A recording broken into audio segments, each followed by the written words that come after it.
La historia comienza en un pequeño poblado de Galilea llamado Naín, un lugar tan tranquilo que muchos viajeros pasaban por allí sin detenerse. Sus calles polvorientas, construidas entre casas humildes de piedra, eran testigos silenciosos de la vida cotidiana de un pueblo sencillo.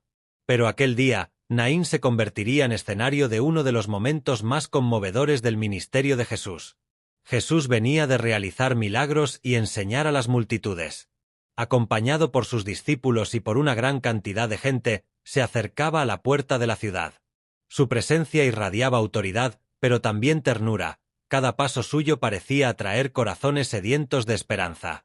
Era una multitud llena de vida, de expectativa, de fe. Al mismo tiempo, desde dentro de la ciudad, surgía otra multitud. Pero ésta caminaba en silencio. Era un cortejo fúnebre. Y a la cabeza de ese cortejo iba una mujer que lo había perdido todo, una viuda cuyo único hijo, su última fuente de apoyo y compañía, había muerto. El dolor de aquella madre se escuchaba aún sin palabras. Sus ojos, hinchados por el llanto, reflejaban la angustia profunda de alguien que ya no tiene a quien acudir. No solo había perdido a su hijo, había perdido su futuro. El contraste entre ambas multitudes era dramático. Una avanzaba con vida, la otra caminaba con muerte. Y ambas estaban a punto de encontrarse en la puerta misma de la ciudad, como si el destino hubiese preparado el lugar exacto para que la compasión divina se manifestara. Cuando Jesús vio a la mujer, no solo la observó como un espectador.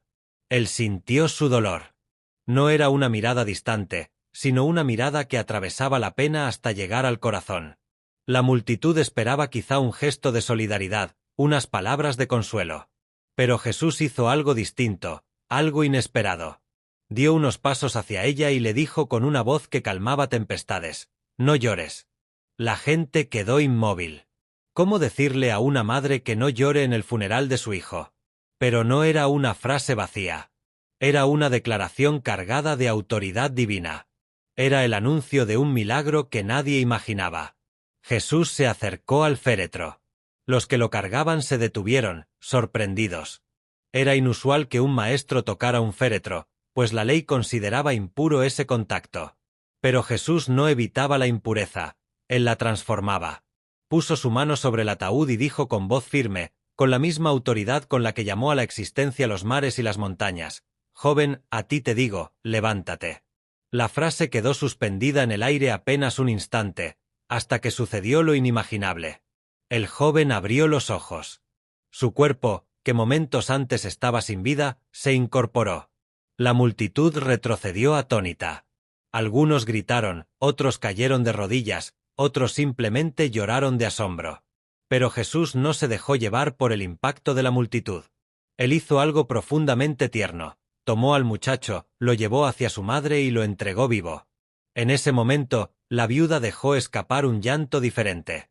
Ya no era un llanto de dolor, sino un llanto de alivio, de sorpresa, de adoración. El abrazo entre madre e hijo se convirtió en una escena que Naín nunca olvidaría. Para muchos, fue la prueba más clara de que Dios no se había olvidado de su pueblo. Era como si el cielo mismo hubiera descendido sobre aquel camino polvoriento. El rumor del milagro se extendió rápidamente por toda Judea y por las regiones vecinas. La gente decía: «Dios ha visitado a su pueblo». Otros murmuraban: «Un gran profeta ha surgido entre nosotros». Pero más allá de las interpretaciones, una cosa era segura: Jesús había demostrado que su compasión no tiene límites y que ni siquiera la muerte puede resistir su autoridad. Este encuentro entre el cortejo de la muerte y el cortejo de la vida se convirtió en una enseñanza viva. Jesús no solo restauró a un hijo perdido, restauró también a una madre olvidada, devolviéndole su dignidad, su esperanza y su futuro. Es un recordatorio de que, aun en los momentos donde todo parece terminado, Cristo llega a tiempo. Llega al punto exacto donde tu dolor se cruza con su misericordia.